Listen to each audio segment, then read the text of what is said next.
नमो नमः। यद्विद्याविलासेन भूतभौतिकसृष्टयः तं नौमि परमात्मानं सच्चिदानन्दविग्रहं।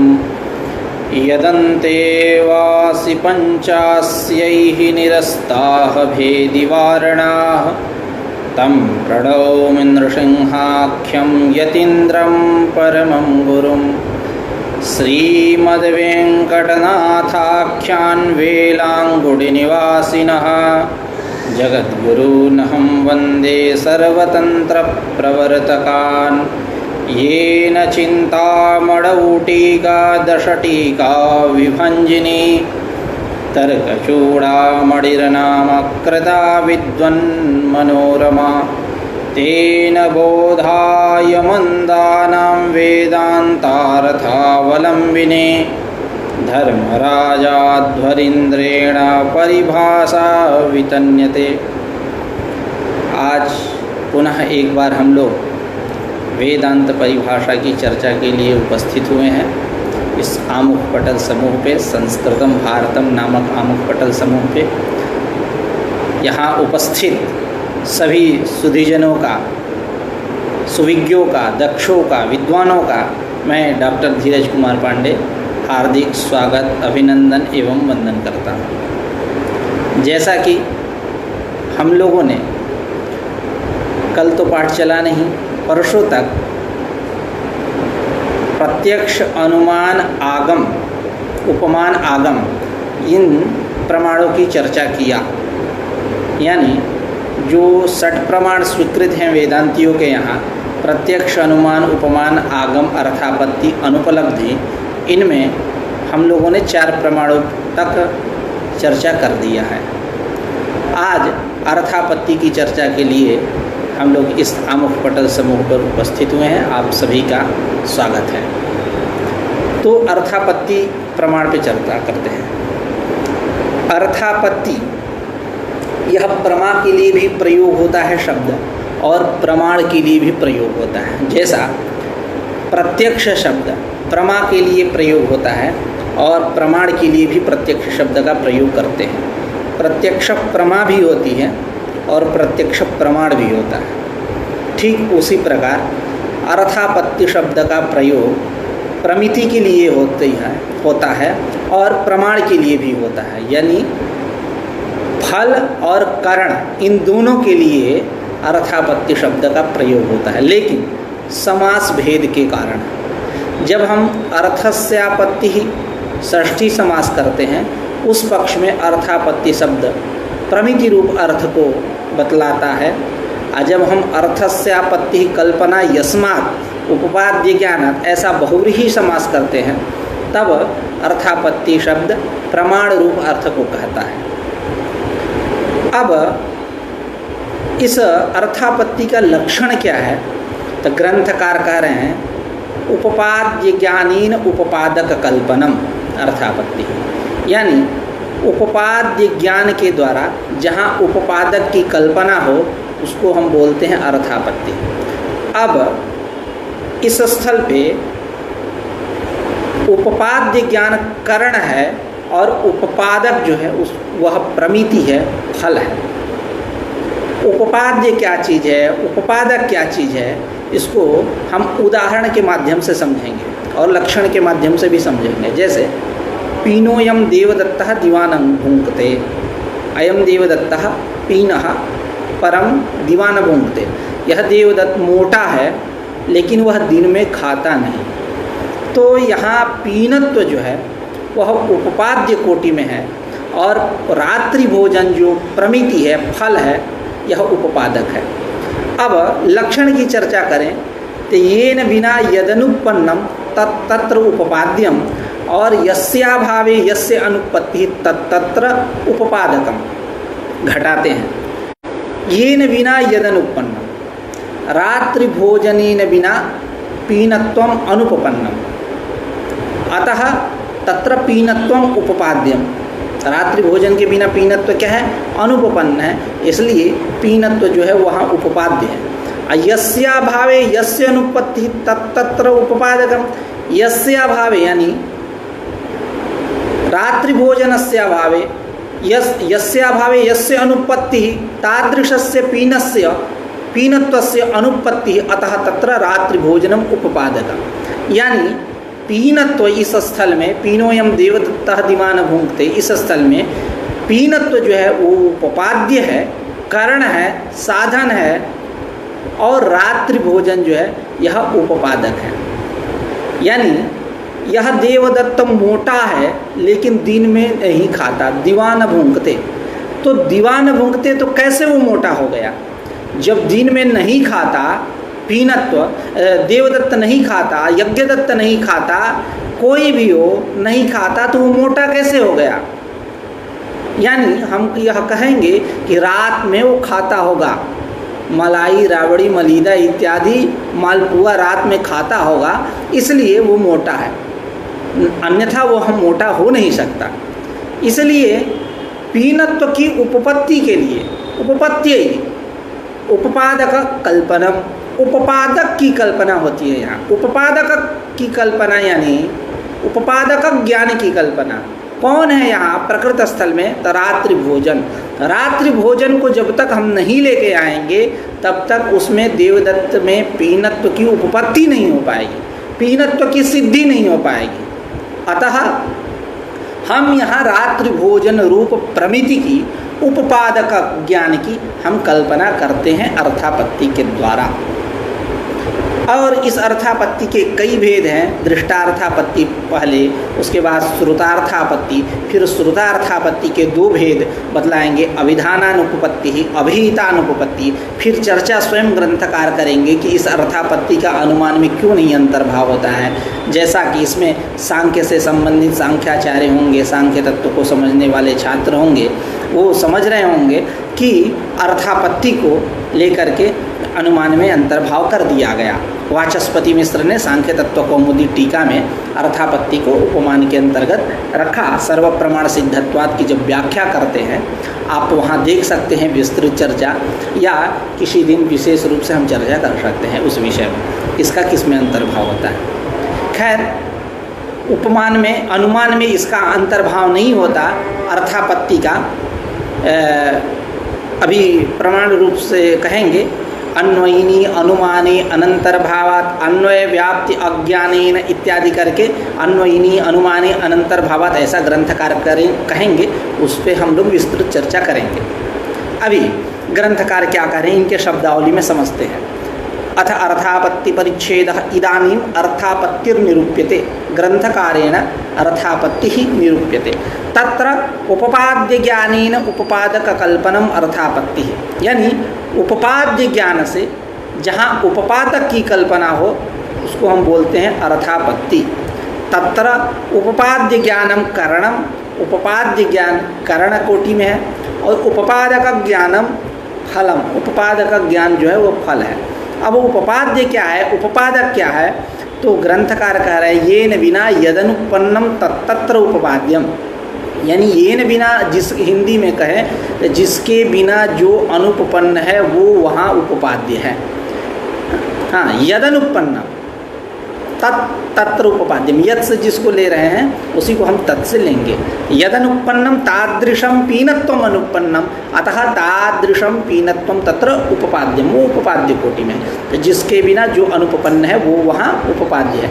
उपपादक क्या है, तो कह रहे यस्या भावे यस्य अनुपत्ति तत्र उपपादकम, जिसके अभाव में, जिसकी उपपत्ति न हो, अनुपपत्ति हो, वह वहाँ उपपाद्य है। रात्रि भोजनाभाव करने पर, रात्रि भोजनाभाव रहने पर तादृश पीनत्व की उपपत्ति नहीं हो पाती है, इसलिए वहाँ रात्रि भोजन उपपादक कोटि में है, उपपादक है।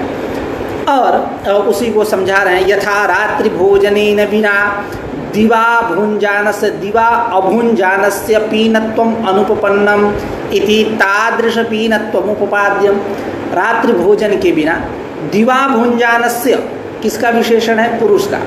दिवा भुंजानस्य पुरुषस्य, जो दिन में नहीं खाता, ऐसा जो पुरुष, उस पुरुष के उस पुरुष का पीनत्वम अनुपपन्नम, पीनत्व जब तक रात्रि भोजन की कल्पना नहीं करेंगे तो पीनत्व की उपपत्ति नहीं हो पाएगी। पीनत्वम अनुपपन्नम इति तादृश पीनत्वम तत्र उपपाद्यम, वहाँ पीनत्व उपपाद्य है। यथा वा रात्रिभोजनस्य अभावे तादृशपीनत्वस्य अनुपत्तिः इति रात्रिभोजनम् उपपादकं, यस्य अभावे यस्य अनुपत्तिः तत्तत्र उपपादकम्, उसी को कह रहे हैं। यथा वा रात्रिभोजनस्य अभावे तादृशपीनत्वस्य अनुपत्तिः, अतः रात्रिभोजनम् उपपादकम्। अब इसका एक और लक्षण मिलता है अर्थदीपिका में, उपपादकाभाव व्यापकाभाव प्रतियोगित्वम्। उपपादकाभाव व्यापकाभाव प्रतियोगित्वम्। अब देखते हैं, यहाँ घटाते हैं। उपपादकाभाव यानी प्रकृत स्थल में रात्रिभोजनाभाव, क्योंकि रात्रिभोजन ही यहाँ उपपादक है, प्रमिति है, फल है। तो उपपादकाभाव, उसका जो व्यापकाभाव, व्यापकाभाव कौन हुआ? पीनत्व क्या है? व्यापक है। रात्रि भोजन ना करे, दिन में भी भोजन करके वो पीन हो सकता है, मोटा हो सकता है, तो व्यापकता वही है। तो उपपादका भाव रात्रि भोजना भाव, उसका जो व्यापका भाव पीनत्वा भाव, उसका प्रतियोगी कौन होगा? पीन होगा, पीनत्व होगा। प्रतियोगित्व कहाँ जाए? पीनत्वे वर्तते, अतः पीनत्वम तत्र उपपाद्यम, यह उपपाद्य है। उपपादक क्या चीज़ है? तो उपपाद्याभाव व्याप्याभाव प्रतियोगित्वम। उपपाद्याभाव व्याप्याभाव प्रतियोगित्वम यानी यह उपपादक। जैसे इसी स्थल में समझते हैं रात्रि भोजन उपपादक है, तो उपपाद्याभाव यानी पीनत्वाभाव। यह पीनत्व क्या है? उपपाद्य कोटि में है। उपपाद्याभाव यानी पीनत्वाभाव, उसका जो व्याप्याभाव, व्याप्याभाव कौन हुआ? रात्रि भोजनाभाव। उसका प्रतियोगी कौन हुआ? रात्रि भोजन। प्रतियोगिता कहाँ है? प्रतियोगित्व कहाँ है? तो रात्रि भोजन में। इसलिए रात्रि भोजन क्या है? उपपादक है। यानी एतावता यह सुस्पष्ट हो गया कि पीनत्व जो है उपपाद्य है, रात्रि भोजन जो है उपपादक है। उस पीनत्व के माध्यम से, उस पीनत्व रूप कर्ण के माध्यम से, साधन से रात्रि भोजन रूप उपपादक प्रमिति फल की कल्पना होती है। यही अर्थापत्ति है। अब इसी बात को कह रहे हैं कि आप प्रमिति और प्रमाण रूप अर्थ कैसे ले लेते हो? अर्थापत्ति शब्द से। अर्थापत्ति शब्द से प्रमिति और प्रमाण रूप, जैसा कि देखा जाता है, अनुमिति प्रमा है, अनुमान प्रमाण है, उपमिति प्रमा है, उपमान प्रमाण है, शाब्द प्रमा है, शब्द प्रमाण है। तो आप अर्थापत्ति से आप प्रमिति भी पकड़ रहे हो, प्रमाण भी पकड़ रहे हो, ऐसा क्यों? क्या कारण है? कुछ उपाय बताओ, कुछ मार्ग बतलाओ। मतलब यूँ कह ले, कुछ अपने मत को स्थापित कर रहे हो, उसमें कुछ हेतु बतलाओ। उपाय मार्ग नहीं, हेतु बतलाओ, क्यों ऐसा कह रहे हो? तो यदि प्रत्यक्षादिवत कह देते तो काम नहीं चलता, वो उसको दृष्टांत कोटि में रखिए। तो ग्रंथकार को ये समझ में आया कि यहाँ इस बात का उल्लेख कर देना चाहिए, बता देना चाहिए कि अर्थापत्ति शब्द प्रमिति के लिए भी है और प्रमाण के लिए भी है, इसीलिए इन्होंने यहाँ समास बतलाया। अर्थस्यापत्ति वही कह रहे हैं, रात्रि भोजन कल्पना रूपायाम प्रमितौ, यही प्रमिति है, यही प्रमा है। रात्रि भोजन, रात्रि भोजन कल्प, और उसकी हम कल्पना कर रहे हैं। क्यों कल्पना कर रहे हैं? क्योंकि उपपत्ति दिखानी है, पीनत्व की हमें उपपत्ति दिखानी है। उस उपपत्ति के लिए हम रात्रि भोजन की कल्पना कर रहे हैं। तो रात्रि भोजन कल्पना रूपायाम प्रमितौ अर्थस्यापत्ति कल्पना इति षष्ठी समासेन अर्थापत्ति शब्दो वर्तते। कुत्र वर्तते? प्रमितौ। षष्ठी समास जब करेंगे अर्थस्यापत्ति इति अर्थापत्ति, अर्थस्यापत्ति कल्पना, इस प्रकार जब हम षष्ठी समास करेंगे, यह अर्थापत्ति शब्द कहाँ है? प्रमिति अर्थ को बतलाएगा, उसमें है। और कल्पना कर्ण पीनत्वादि ज्ञान है। कल्पना का कर्ण कौन हुआ? पीनत।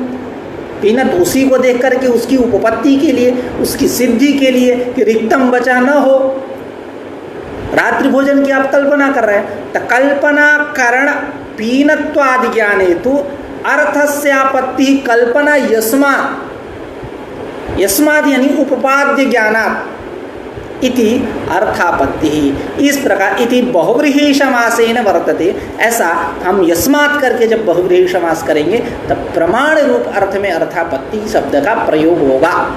यस्मात् करणात् कारणात् साधनात् इत्यादि वर्तते इति। इस प्रकार फलकर्णयोः उभयोः तत्पत् प्रयोगः। अर्थापत्ति शब्द जो है फलकर्णयोः उभयोः, फल और कर्ण इन दोनों के लिए अर्थापत्ति शब्द का प्रयोग होगा।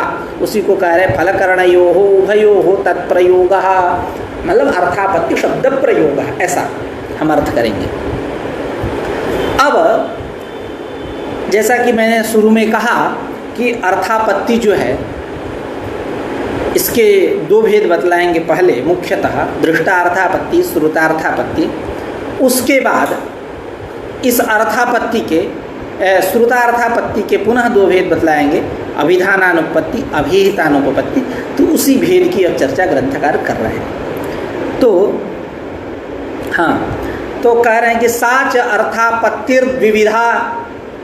यह जो अर्थापत्ति है यह दो प्रकार की है, एक दृष्टार्थापत्ति ही और श्रुतार्थापत्ति। उसी को कह रहे हैं दृष्टार्थापत्ति ही श्रुतार्थापत्तिश्चेति। अब ये दृष्टार्थापत्ति क्या है? समास से, पद से तो अर्थ उतना स्पष्ट नहीं हो पाएगा, हो सकता है दृष्टस्य अर्थस्य आपत्ति ही, ऐसा। अब इसको अत्यंत स्पष्ट करते हुए उदाहरण पुरस्सर इसको बतला रहे हैं कि तत्र दृष्टार्थापत्तिर्यथा इदं रजतमिति पुरोवर्तिनि प्रतिपन्नस्य रजतस्य नेदं रजतमिति तत्रैव निषिध्यमानत्वं रजतस्य सत्यत्वे अनुपपन्नम् इति रजतस्य सद्भिन्नत्वं सत्यत्व अत्यंताभाववत्वं वा मिथ्यात्वं कल्पयति इति, ऐसा। अब देखिए, इदम रजतम है, इदम रजतम यानी इदम विशेषक रजतत्व प्रकारज्ञा। इसका नेदम रजतम इसके द्वारा निषेध होता है। इदम रजतम इसका निषेध किसके द्वारा होता है? नेदम रजतम के द्वारा। अब यहाँ यह कह रहे हैं कि इदम रजतम इति पुरोवर्तिनि प्रतिपन्नस्य ज्ञातस्य, प्रतिपन्नस्य यानी ज्ञातस्य रजतस्य, यानी पुरोवर्तिनि वस्तुनि श्रुक्तिकादौ, या यूँ पहले पुरोवर्ती देशे प्रत्यक्षोपस्थितिनि वस्तुनि, ऐसा प्रत्यक्षोपस्थितौ, ऐसा। तो हम कहें पुरोवर्तिनि प्रतिपन्नस्य ज्ञातस्य रजतस्य नेदम रजतम इति तत्रैव निषिध्यमानत्वम। नेदम रजतम इसके द्वारा हम जो निषेध्यमानत्वम अर्थात निषेध विषयत्व, जिस रजत का हम निषेध कर रहे हैं, निषेध का विषय बना रहे हैं, इति सत्यत्वे अनुपपन्नम, यदि वह रजत सत हो तो यह निषेध का विषय बनाना क्या हो जाएगा? अनुपपन्न हो जाएगा। इसीलिए वहाँ वो जो रजत है उस रजत को हम क्या कहेंगे? सद्भिन्न है। सत्यत्व अत्यंता भाव रूप जो मिथ्यात्व है तदरूप है। मिथ्यात्व यानी कैसा? सत्यत्व अत्यंता भाववत्वम मिथ्यात्व, मतलब वो सत्य नहीं है, सद्भिन्न है, अथवा सत्यत्व अत्यंता भाववत्वम मिथ्यात्वम वा कल्पयति दृष्टार्थापत्ति। यह दृष्टार्थापत्ति उस रजत के मिथ्यात्व की, झूठ मूठ का रजत है, तभी इस निषेध ज्ञान विषयता की उपपत्ति होगी, निषेध की उपपत्ति होगी। नहीं तो रजत के सत होने पर उसका निषेध नहीं हो सकता।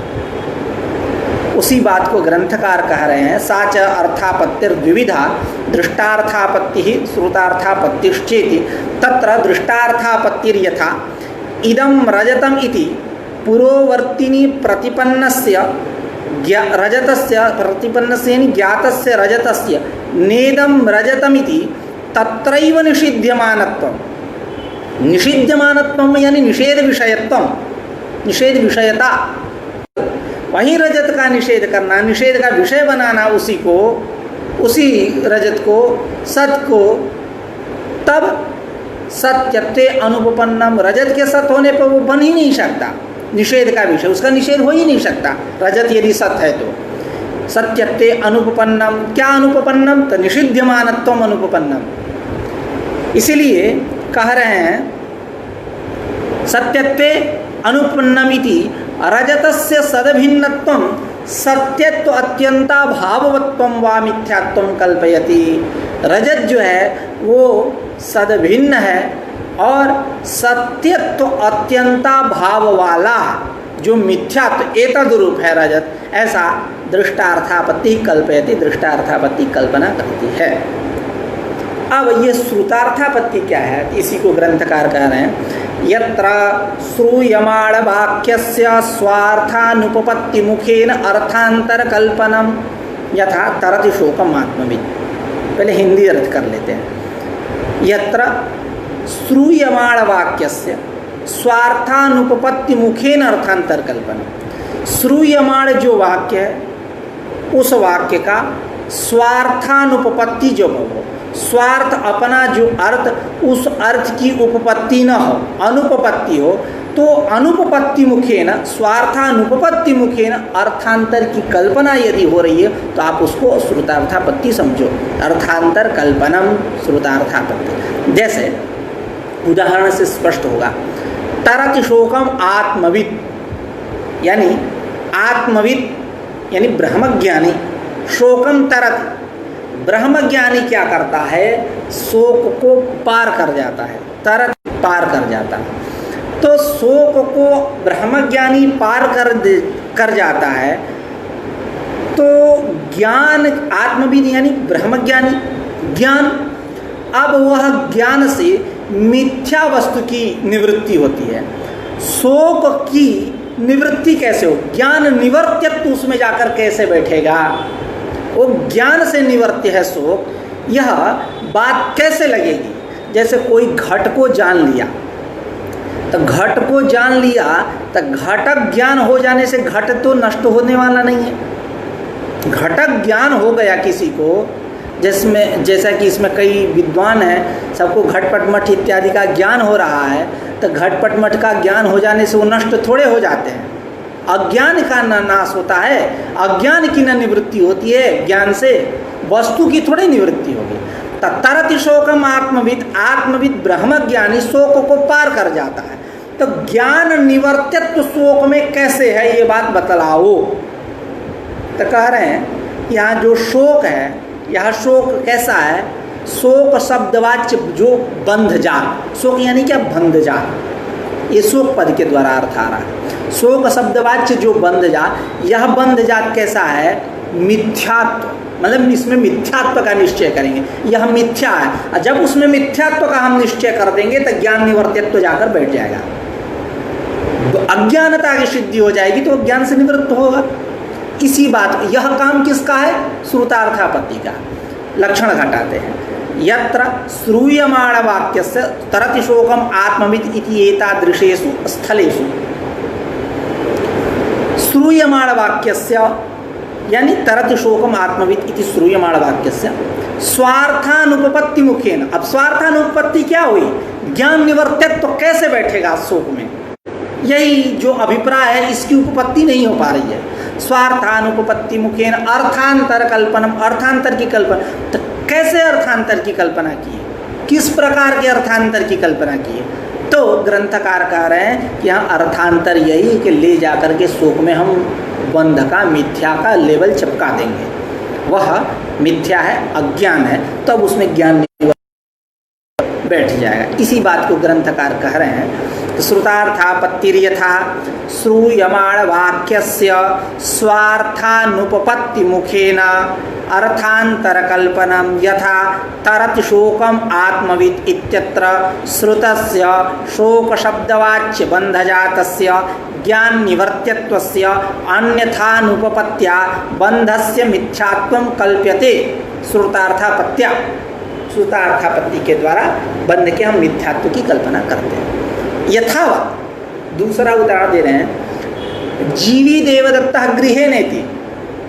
यह देवदत्त कैसा है, जीवित है, लेकिन घर में नहीं है। तो घर में नहीं है इसका मतलब ये थोड़े हुआ कि मर गया, देवदत्त मर गया ऐसा तो हुआ नहीं। घर में नहीं है, बाहर होगा, खा रहा होगा, कहीं कुछ किसी दुकान पे बैठ के समोसा खा रहा होगा।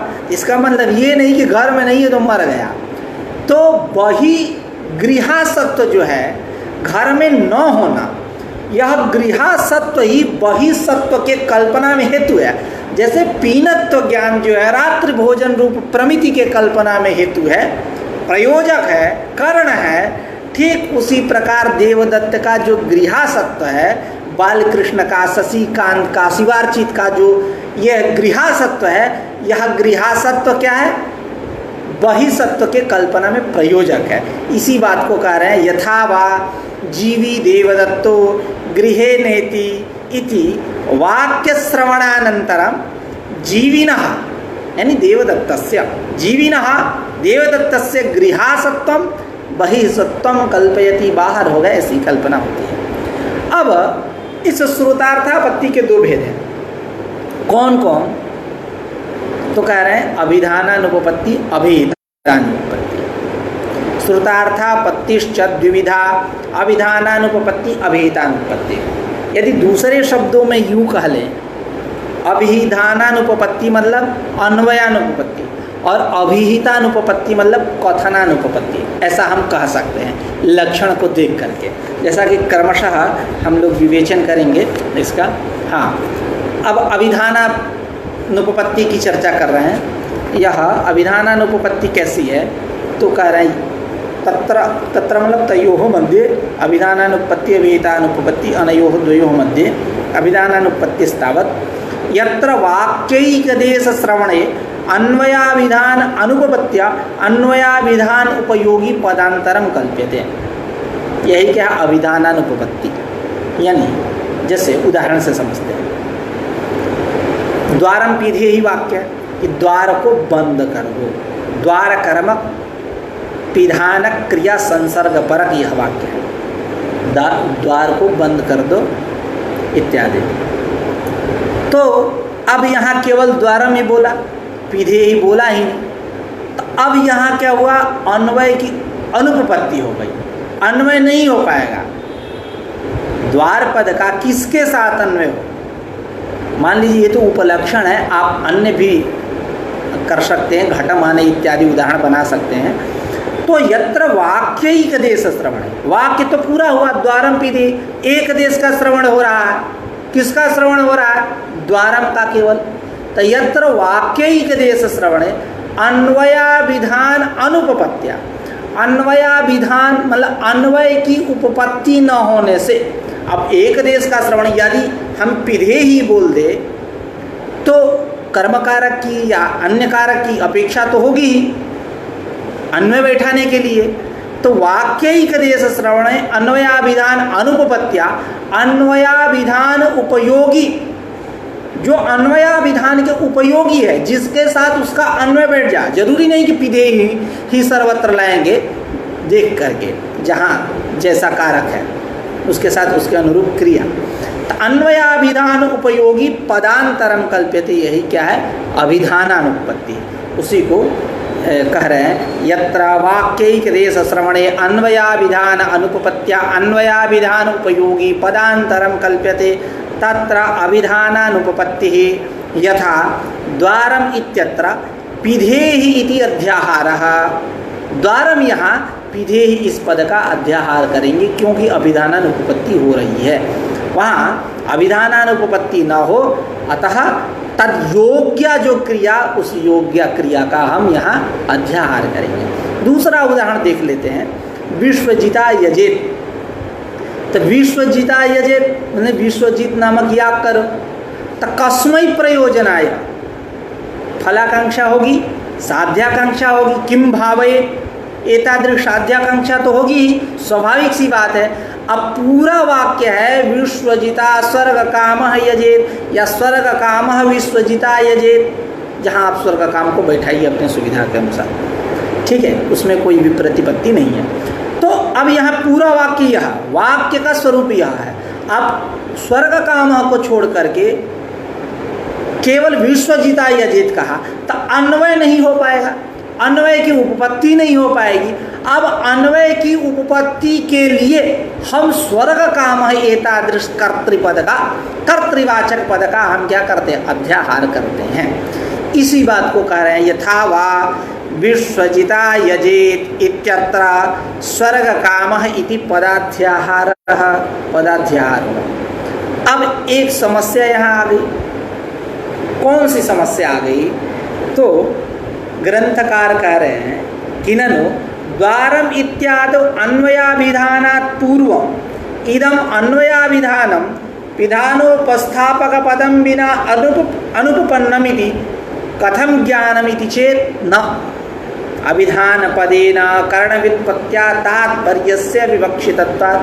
अब यहाँ यह पूर्व पक्ष हो रहा है पूर्व पक्षी के द्वारा कि आप जो अभिधानानुपपत्ति का उदाहरण दे रहे हो, द्वारम कह रहे हो कि वहाँ पिधेय पद नहीं है, अन्वय नहीं हो पा रहा है, इसलिए उसका अध्याहार करिए अभिधानानुपपत्ति। तो अभी अन्वय किए ही नहीं और बताने लगे कि अन्वय अनुपपन्न है, ये तो अजीब सी बात है।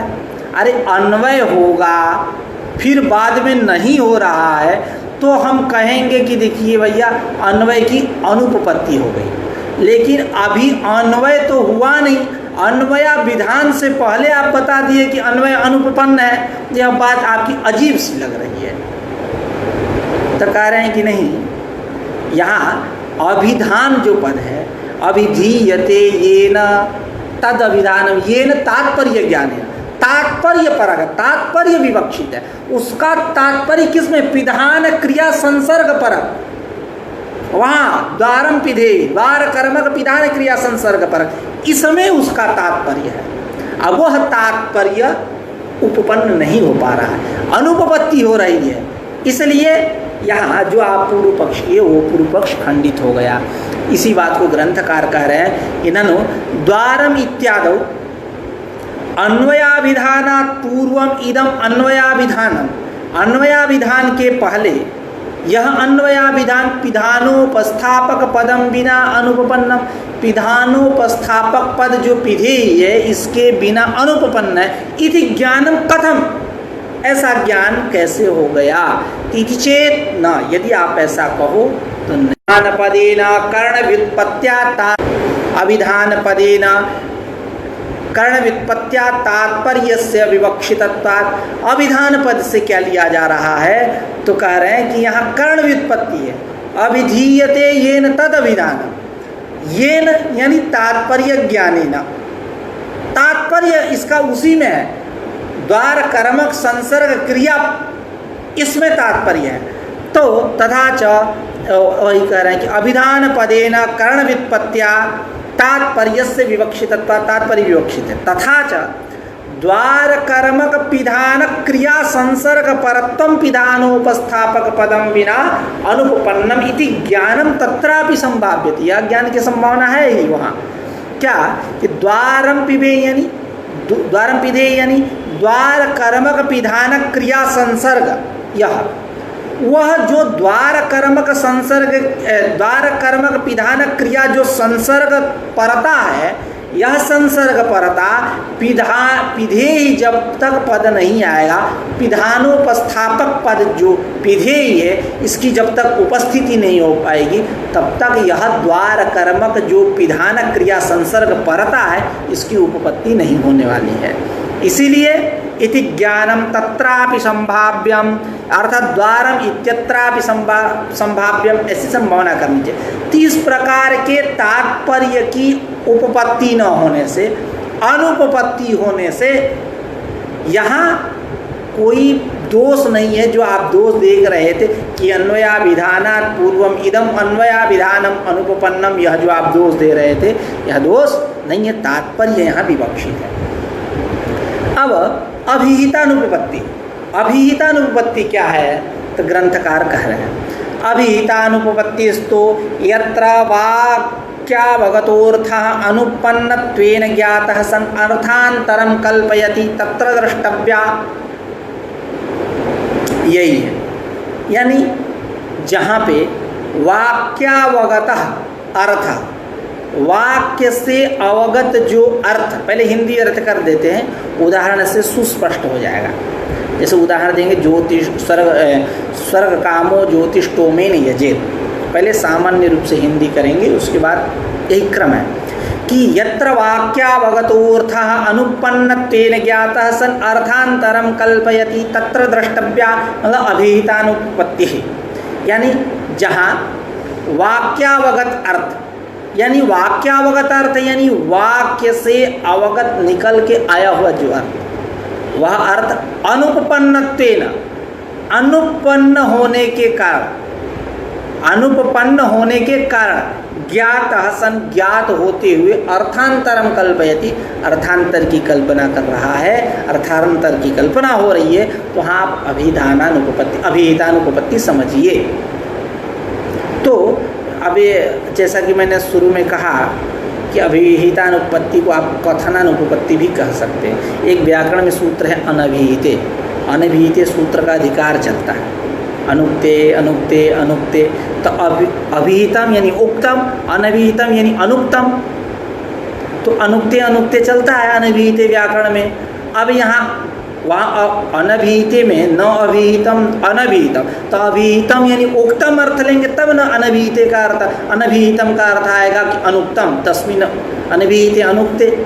तो इसको हम अभिहितानुपपत्ति को हम कथनानुपपत्ति बोल सकते हैं, उक्तानुपपत्ति बोल सकते हैं। खैर ये अलग विचार है।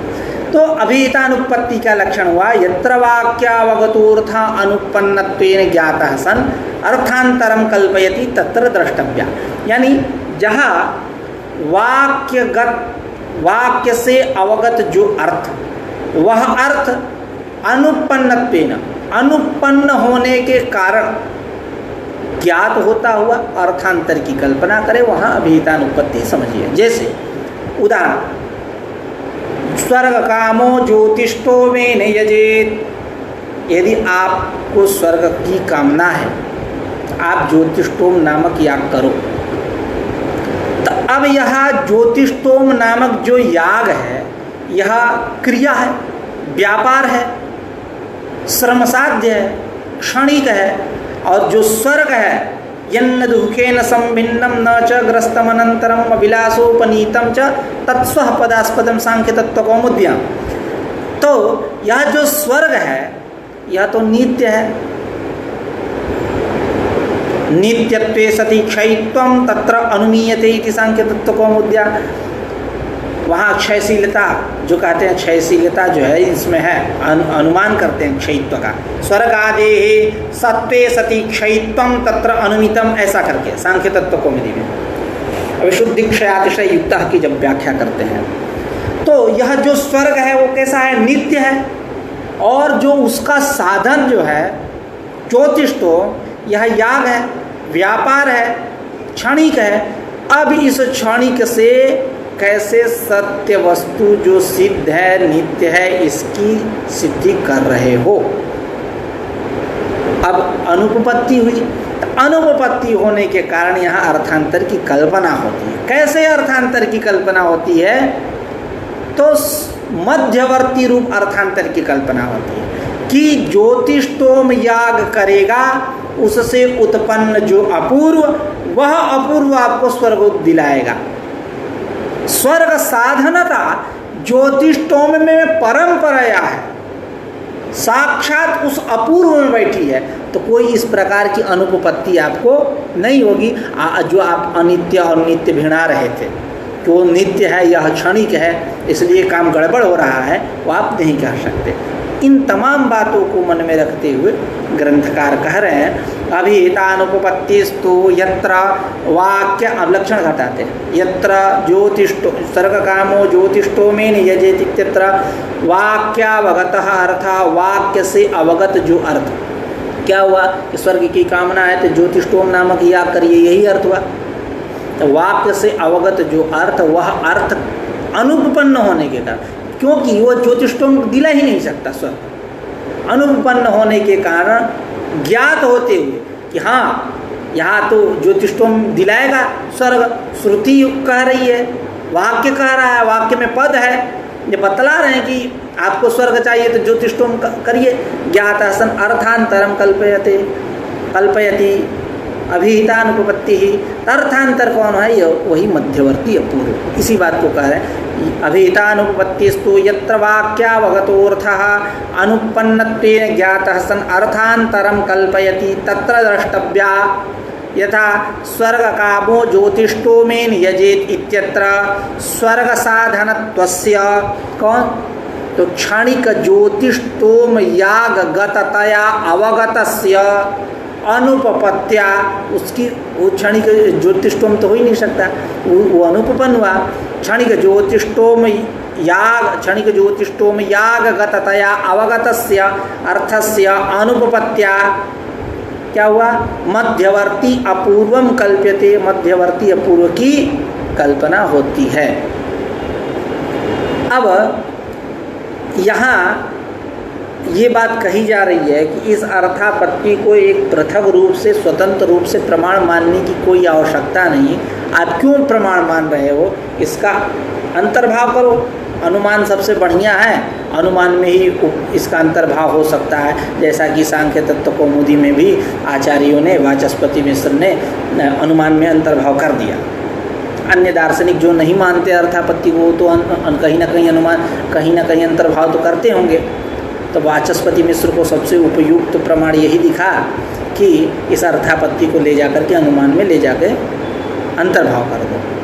तो उसी वासना से यहाँ यह प्रश्न हो रहा है कि इस अनुमान का, हम इस अर्थापत्ति का अनुमान में अंतर्भाव करो। तो अब यहाँ वेदांती हैं, अपने मत को बहुत व्यवस्थित, सुव्यवस्थित तरीके से और दृढ़तापूर्वक रखते हैं। कह रहे हैं कि इसका अनुमान में अंतर्भाव नहीं होगा, इसकी भूमिका मैंने अनुमान में ही बना दिया है।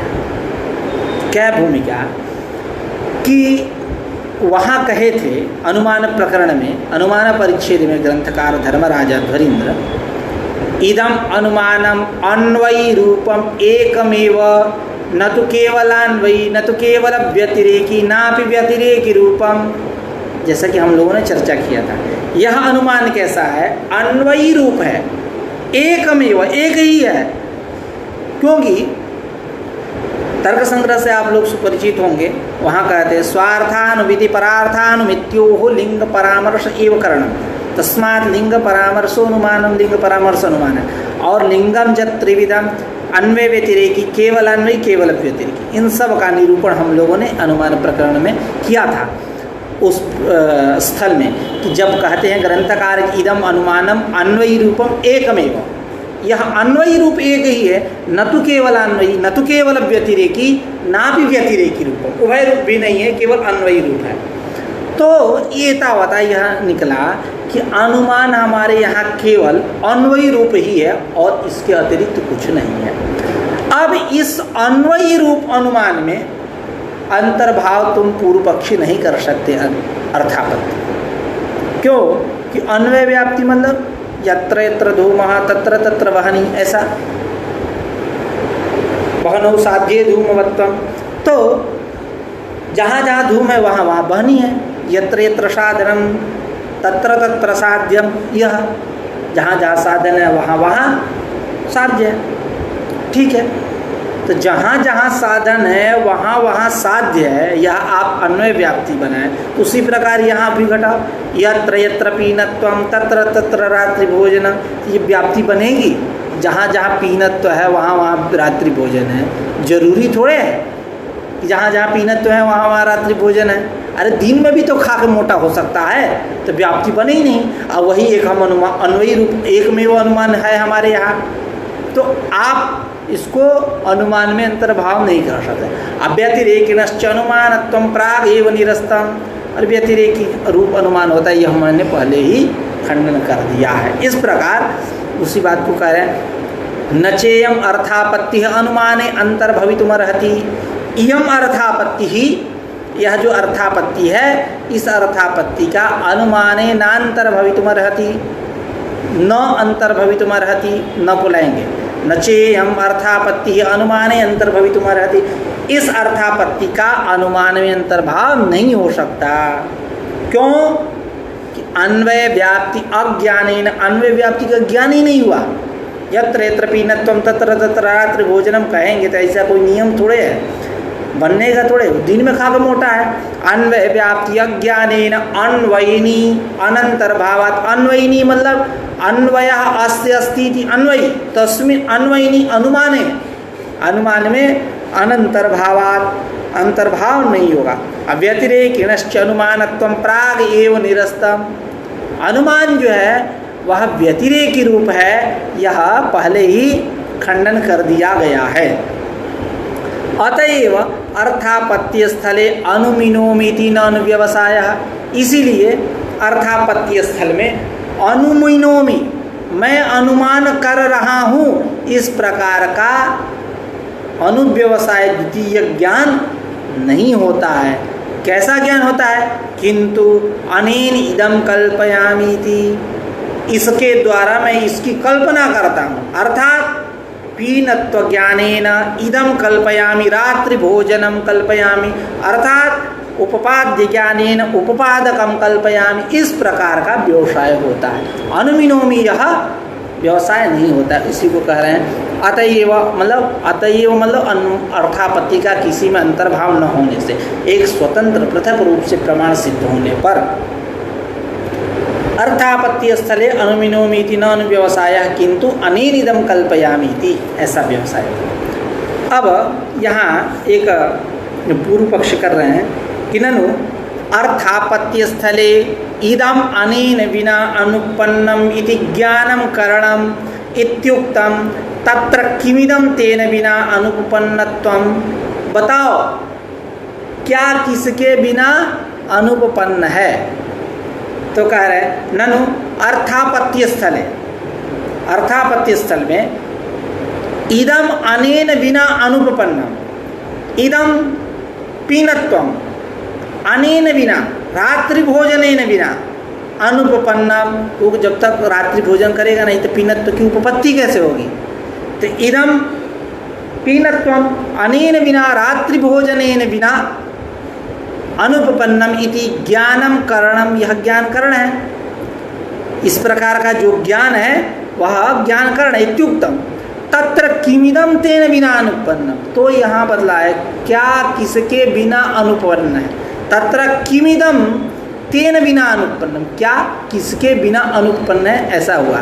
तब इसी को कह रहे हैं वेदांती, तदभाव व्यापका भाव प्रतियोगित्वम इति ब्रूमः वयं वेदांतिनः।